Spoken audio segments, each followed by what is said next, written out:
Hello students, welcome to this lecture, One Probability.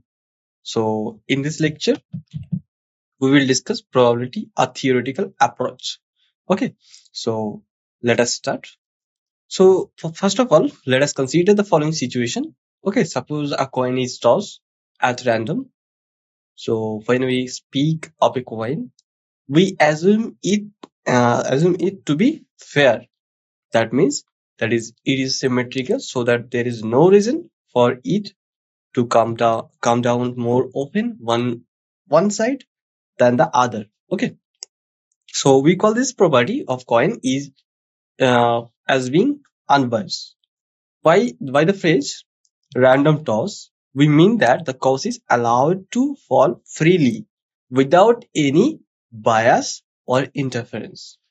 Okay, so when we speak of a coin, we assume it to be fair. Okay, so suppose we toss a coin, so we know in advance that the coin can only land in one of two possible ways, either head up or tail up.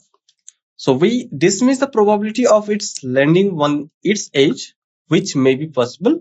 For example, if it falls on sand, then we can reasonably assume that each outcome, head or tail, is as likely to occur as the other. Okay, so here we refer to this by saying that the outcomes head and tail are equally likely.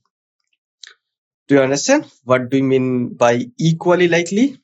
So we know in advance then the coin can only land in one of two possible ways, either head up or tail up. Okay, so we can reasonably assume that each outcome, head or tail, is as likely to occur as the other. Okay, that is why this outcome, the outcome head and tail are equally likely. And now for another example of equally likely outcomes, suppose we throw a die. I think you know about a die. Okay, and you've also played with die. Okay, so here first of all, we suppose we throw a die once. Okay, one time. For us, a die will always mean a fair die. Okay, for case of coin toss, that case we always mean this. Is coin is a fair coin. Okay, and similarly for a die will always mean a fair die. So what are the possible outcomes for for throwing a die? So you know there are 1, 2, 3, 4, 5, and 6. Okay, so these are all possible outcomes after throwing a die.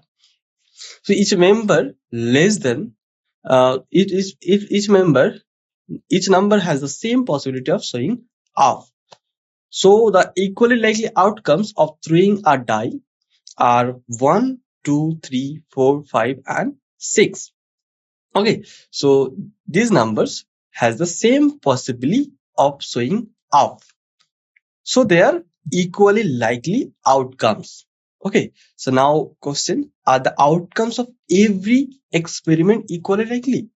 So when we do experiment, like when we toss a coin, when we when we throw a die, okay, that case these all experiment. Okay, so now question arises, are the outcomes of every experiment equally likely? So let us see. Suppose that our bag contains 4 red balls and 1 blue ball, and you draw a ball without looking into the bag. What are the outcomes? So are the outcomes a red ball and a blue ball? Okay, equally likely. So there are they equally likely? Since there are 4 red balls and only 1 blue ball.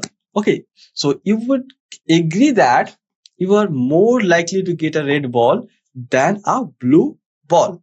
Okay, since the number of red ball is more than the number of blue ball. Okay, so you would agree that you are more likely to get a red ball than a blue ball. So the outcomes, a red ball or a blue ball, are not equally likely. Okay, so however, the outcome of drawing a ball of any color or any color from the bag is equally likely. So while experiments do not necessarily have equally likely outcomes. Okay, so there are some experiments for that case, the outcomes are not equally likely. Okay, and for example, we take this example. Okay, so a bag contains 4 red balls and 1 blue ball.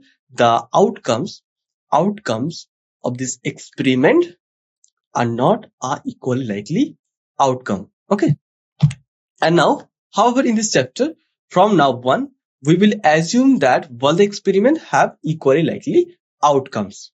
Okay, so basically in this chapter, we will study about all those experiments whom have equally likely outcomes. Okay, so in class 9th, there we define the experimental or empirical probability P of E. Okay, so for P of E of an even E as defined, P of E, this is equal to number of trials in which the event happened. Okay, and divided by total number of trials.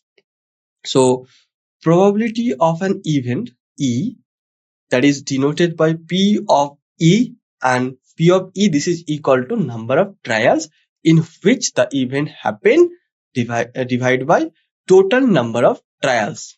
Okay, so by using this formula, we will solve some elementary problems on probability.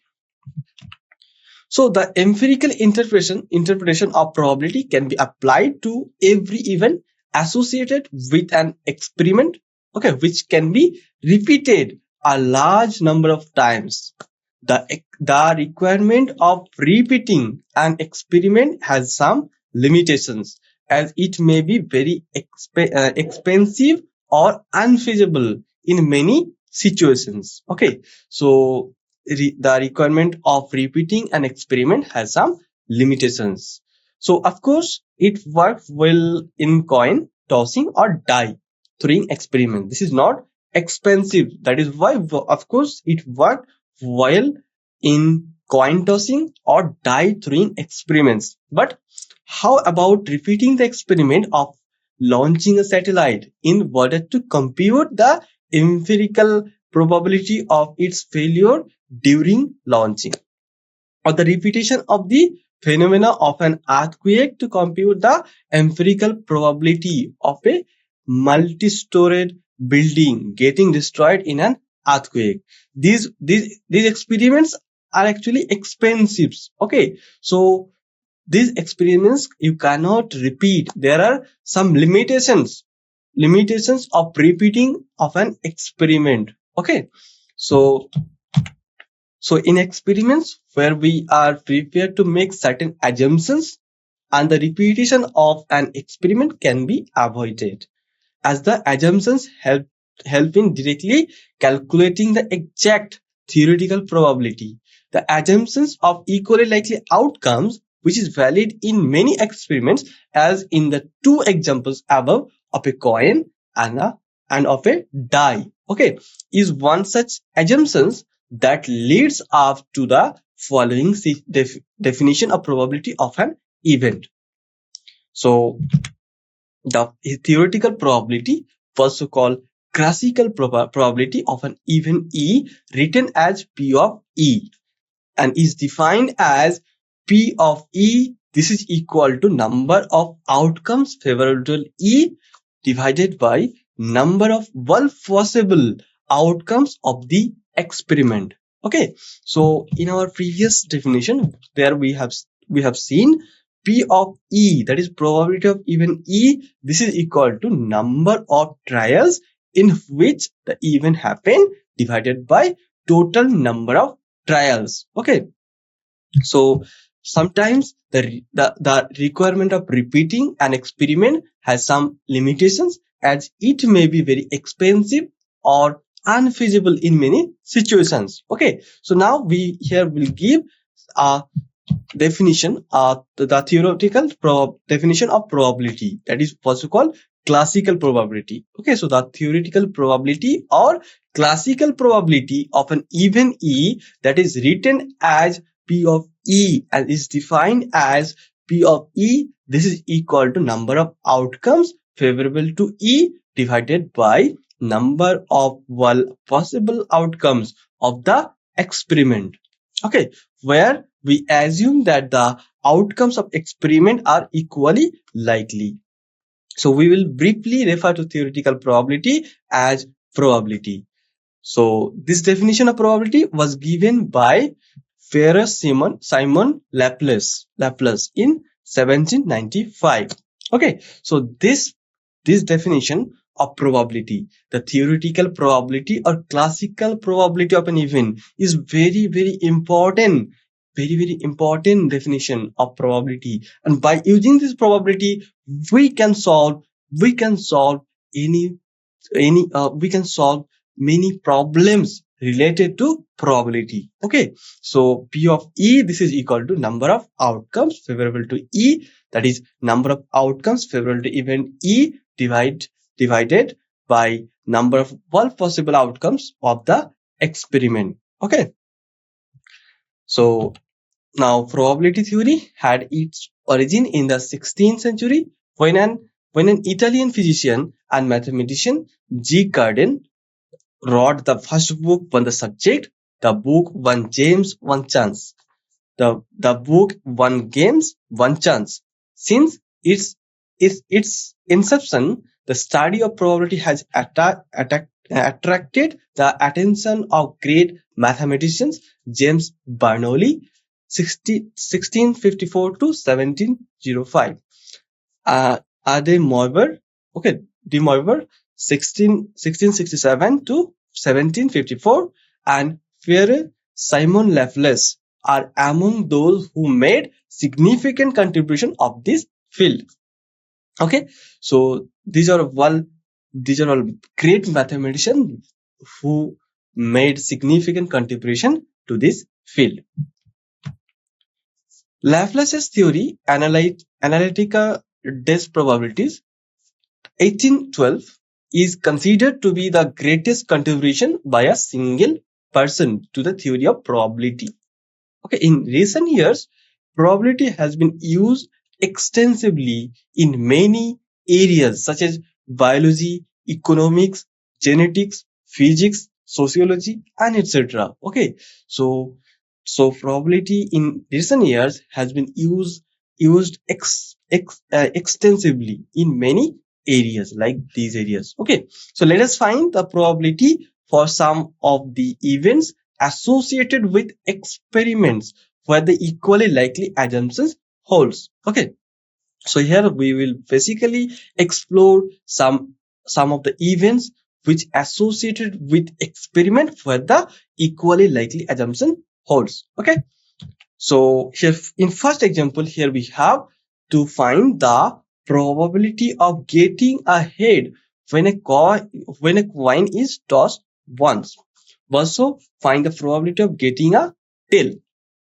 Okay, so you suppose you toss a coin and you need to find the probability of getting a head when a coin is tossed once. Okay, and also find the probability of getting a tail.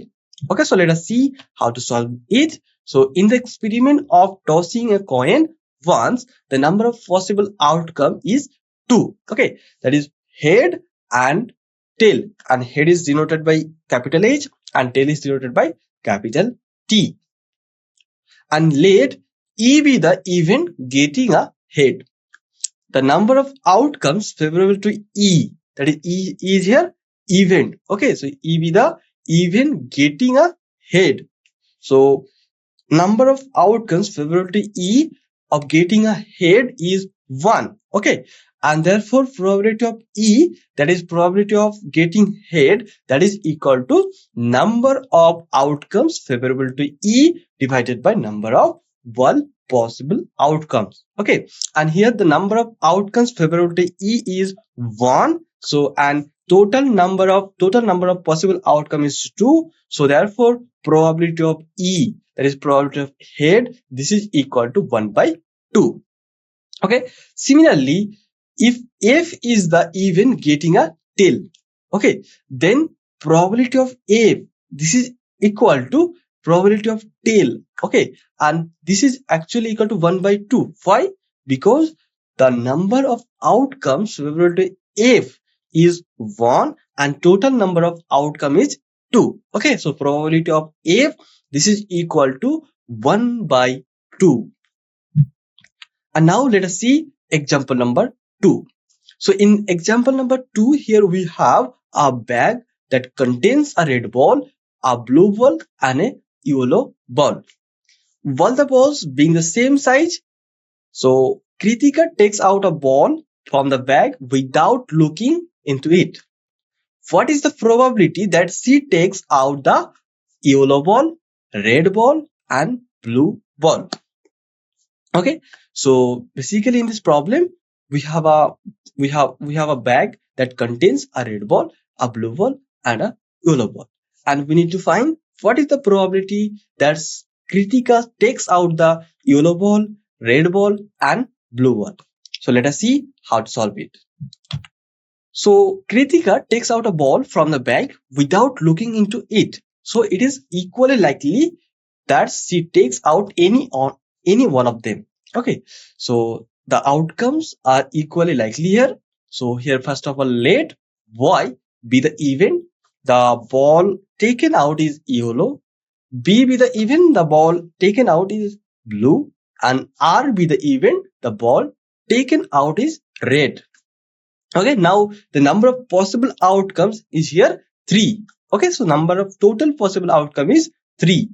And now the number of outcomes favorable to event Y, that is the number of outcomes favorable to event the ball taken out is yellow is 1. Okay, so probability of Y, this is equal to number of outcomes favorable to event Y divided by total number of possible outcomes. Okay, and here the number of outcomes favorable to the event Y is 1, and here the total number of possible outcome is 3. Okay, so probability of Y, this is equal to 1 by 3.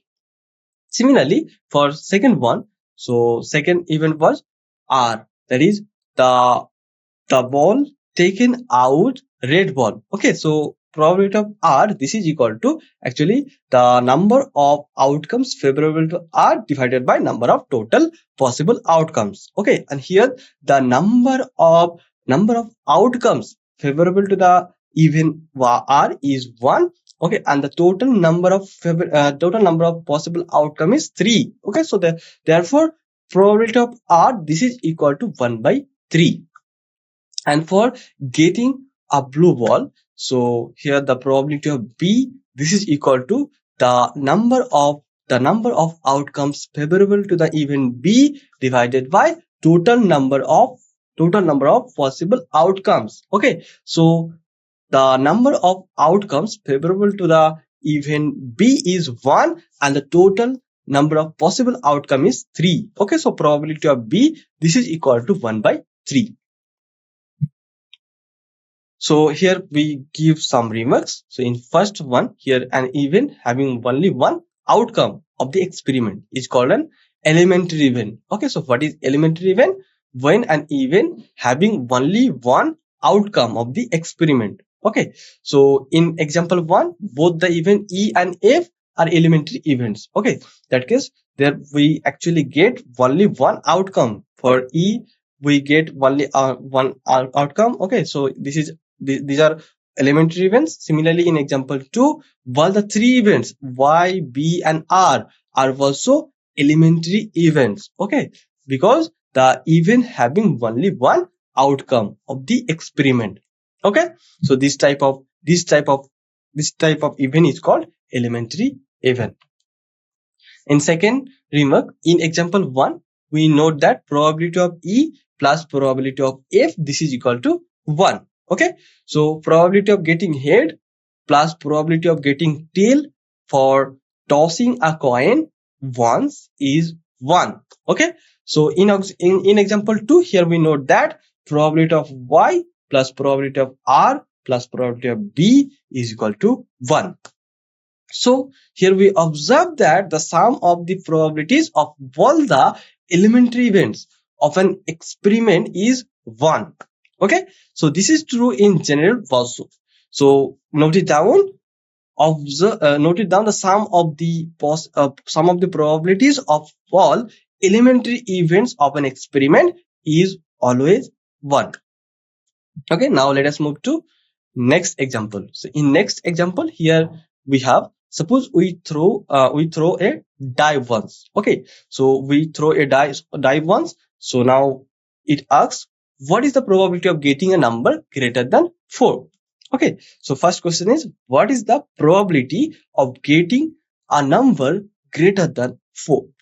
And second question, what is the probability of getting a number less than or equal to 4? Okay, so let us solve this problem. So here we first of all let E be the event getting a number greater than 4.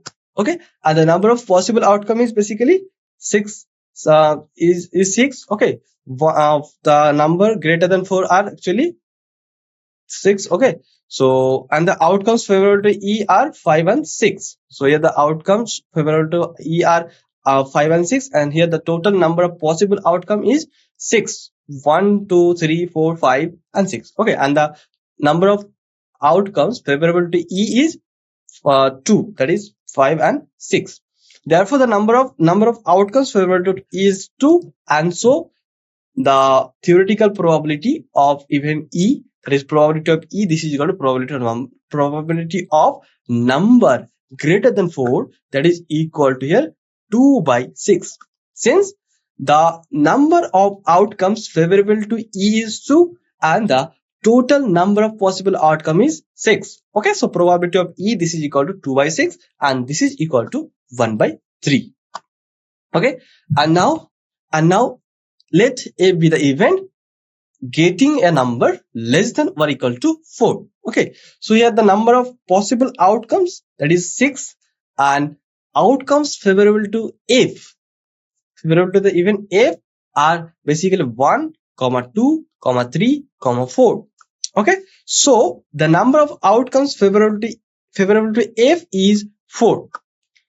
And now probability of F, therefore probability of F, this is equal to number of outcomes favorable to F divided by total number of possible outcomes.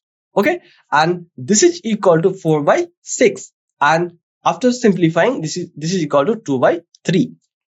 Okay, so probability of F, this is equal to 2 by 3. And now question, are the events E and F in the example above elementary events? Okay, so in our previous example, there we have seen in example 1, in example 2, the events are elementary events, but in this example here, the event E and F are not the elementary events. Okay, so no, they're not the elementary events, because the event E has 2 outcomes and the event F has 4 outcomes. Okay, but for getting elementary events, so that case we need the event has only 1 outcomes. Okay, but in this case the event E has 2 outcomes and the event F has 4 outcomes. That is why the event E and event F, they are not an elementary events. Now here we will give remarks. So from example 1, we know that probability of E plus probability of F, this is equal to basically 1 by 2 plus 1 by 2, that is equal to 1. Okay, and where is the event getting a head and F is the event getting a tail. And now from equation 1 and 2 of example 3, we also get probability of E plus probability of F, that is equal to 1 by 3 plus 2 by 3, and this is equal to 3 by 3 and is equal to 1. Okay, and I mean this equation number 2. And where is the even getting a number greater than 4, and f is the even getting a number less than equal to 4. And here note it down that getting a number not greater than 4 is same as getting a number less than or equal to 4, and vice versa. And in 1 and 2 above is if not the same or as not e. Okay, so the question is if not the same as not e. So the answer is yes, it is. We denote the even not e by e complement, e bar. Okay, denoted by e bar, and this is called complement of an even. Okay, so probability of e plus probability of not e, this is equal to 1. That is, probability of e plus probability of e complement is equal to 1. So probability of e plus probability of e bar, this is equal to 1, and which gives us probability of e bar, this is equal to 1 minus probability of e. Okay, so probability of e bar, this is equal to 1 minus probability of e. And now in general, it is true that for an even e, okay, so probability of e bar, this is equal to 1 minus probability of e. That means probability of not e, this is equal to 1 minus probability of e. So the even e bar that representing not e is called the complement of the even e. Okay, so this is called the complement of the even e. And we also say that e and e bar, they are complementary events. Okay, and e and e bar, they are called complementary events.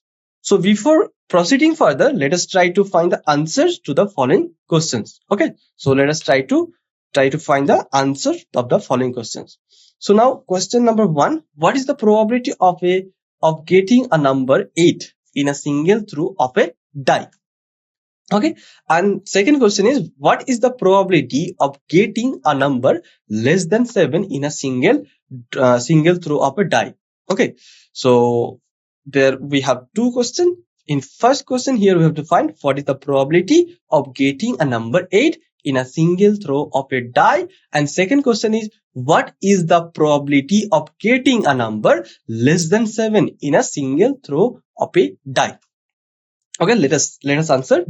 So here we know that there are only 6 possible outcomes in a single throw of a die. Okay, so these outcomes are 1, 2, 3, 4, and 5 and 6. Okay, since no face of the die is marked 8, so there is no outcome favorable to 8.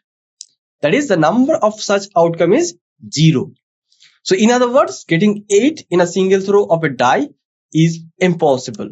Okay, so probability of getting 8, this is equal to 0 by 6, that is equal to 0. And this type of event, getting 8 in a single throw of a die, is called impossible event. Okay, so that is, the probability of an event which is possible to occur is 0, and such an event is called an impossible event.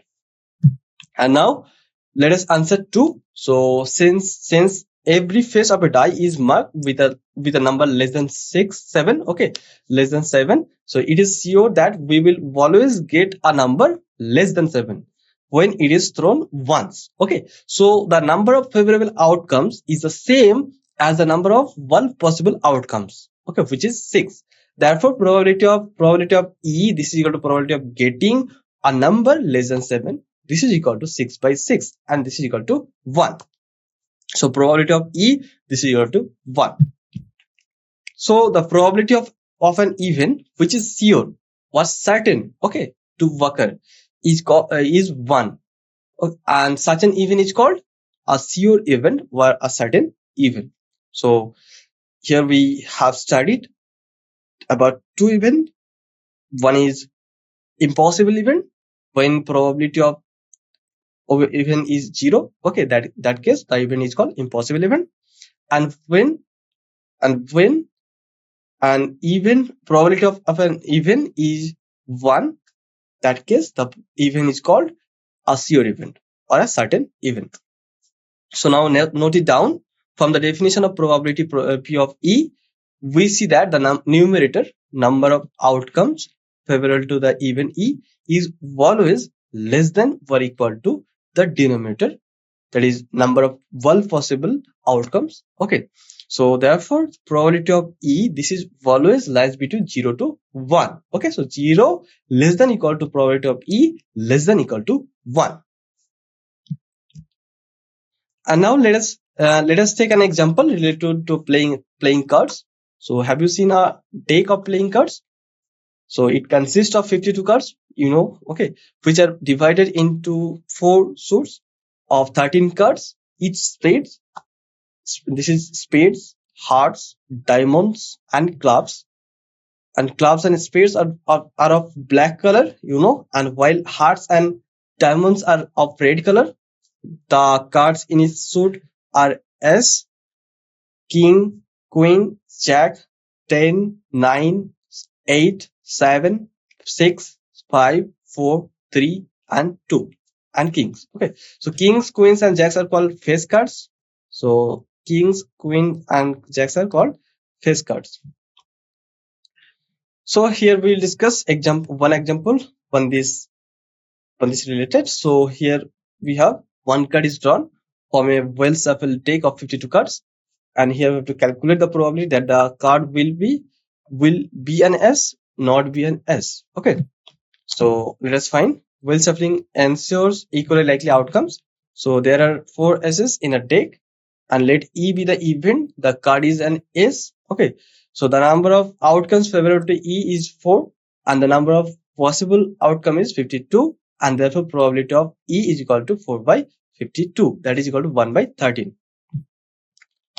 And let A be the event. Card drawn is not an S. Okay, the number of outcomes favorable to the event F is equal to 52 minus 4, that is 48, and number of possible outcome is 52. So therefore probability of F, this is equal to 48 by 52, that is equal to 12 by 13. Okay, so here one remark, note that F is nothing but E1. Okay, and therefore we can also calculate P of F as follows. P of F, this is equal to P of E1, that is equal to 1 minus P of E, and here probability of E, this 1 by 13. So this is equal to 1 minus 1 by 13, that is equal to 12 by 13. Okay, so I stop here this lecture. Thank you very much to all of you.